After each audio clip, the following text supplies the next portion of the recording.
caller yan sa kabilang line, si Joey ng Phoenix, Arizona. Hello? Hello po. Hi, Joey. Hello. Gusto ko lang pong batiin ng asawa ko. Ay, ma'am, wala, ma'am, wait, wala pang bati dito.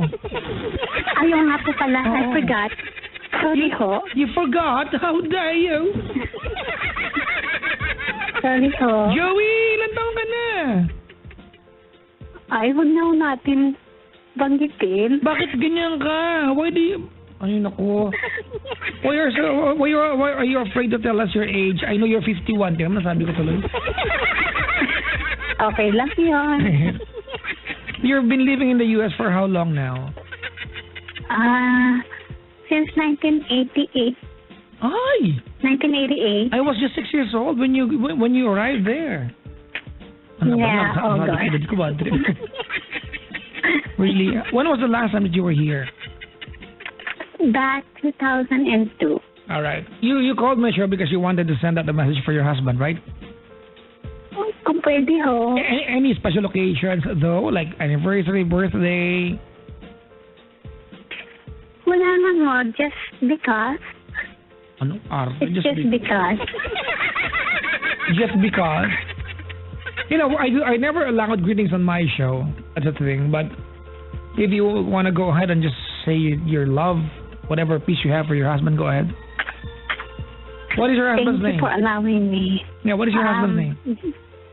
Joe. Joe. Is he an American or a Filipino? Filipino. We grew up together back sa Pilipinas. We're neighbor. What part of the Philippines were you from? Quezon City. Madugo ilong ko. Quezon City. Okay. Where in Quezon City? Sa E. Rodriguez. E. Rodriguez. All right. When do you plan to go back here? Po? Okay, ho. Sorry ho. Kailan ka po uuwi dito ulit, ma'am?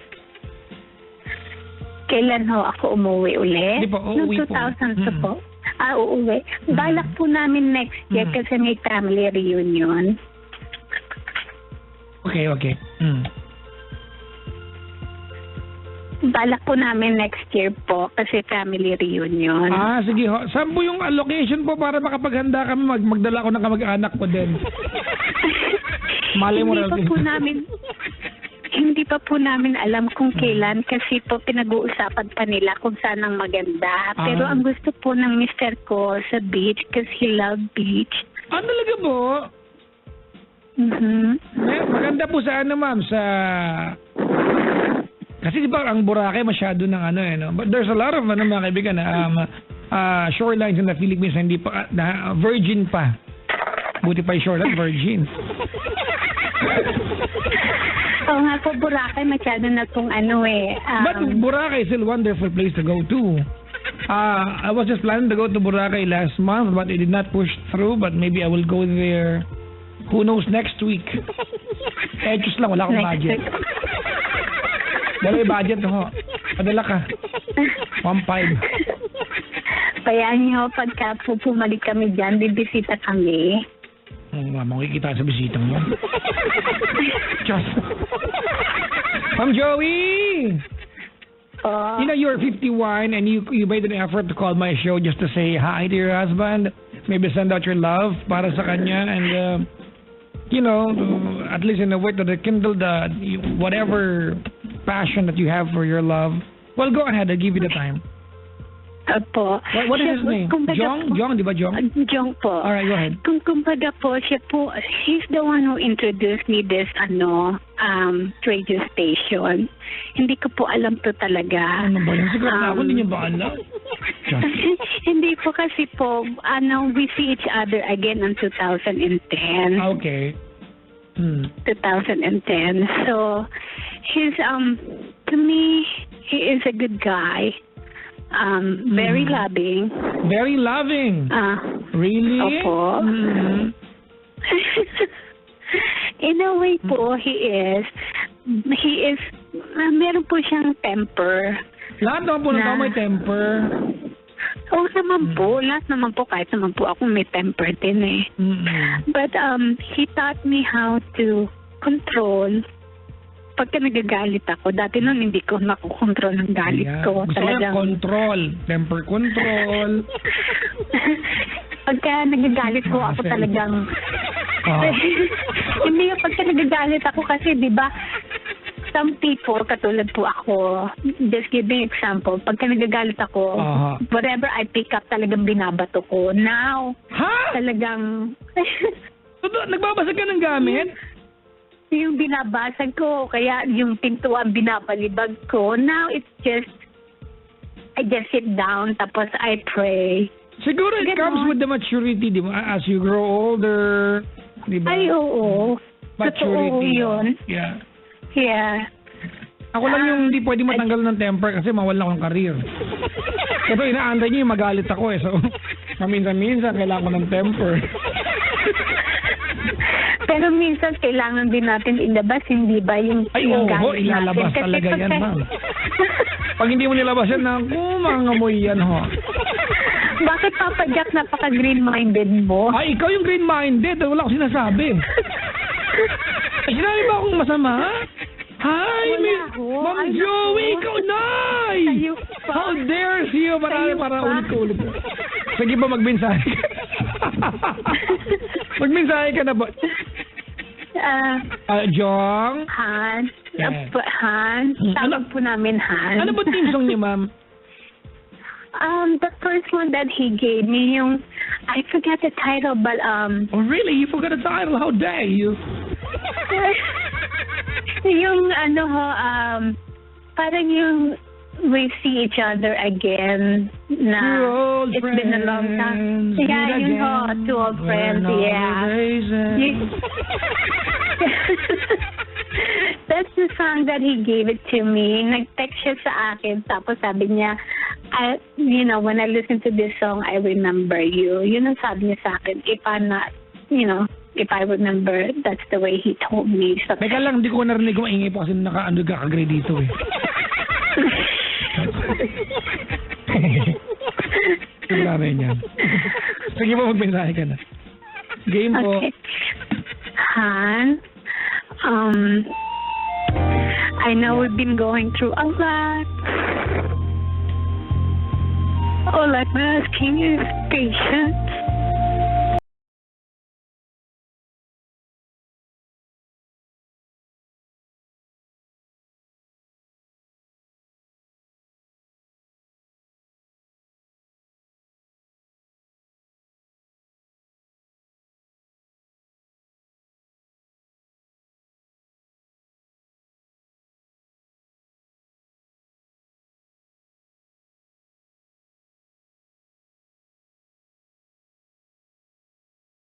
Basta, huwag lang tayo makakalimutan sa taas kay Lord. As always, na i-guide ang relationships natin. And we always do say na for longer together, be honest, and have patience to one another.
I hope you'll be the first and the last na makakasama ko sa buhay na pinakasalan ko.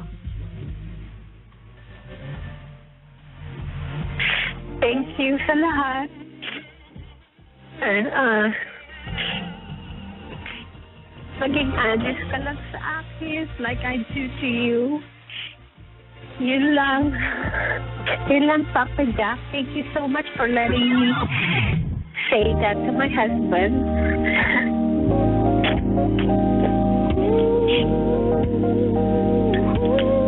Again, Papa Jack, thank you very much po. Thank you for making the effort to call the show. You know, ganda, you are 51. And,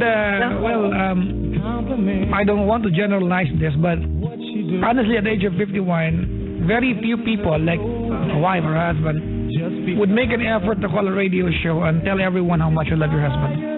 And that is something really amazing. Thank you. It's actually moving to hear you do that here. Thank you po.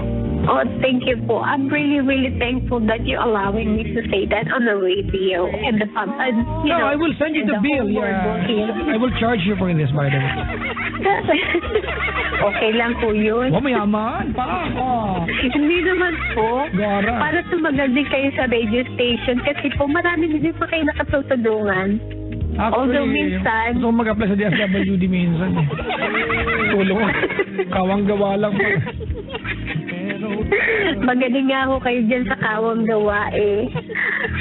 Hands up for you, Papa Jack. Thank you very much, Mama. I hope you drop by the office when you come home to the Philippines soon. Will do. Thank you. Have a great night ahead.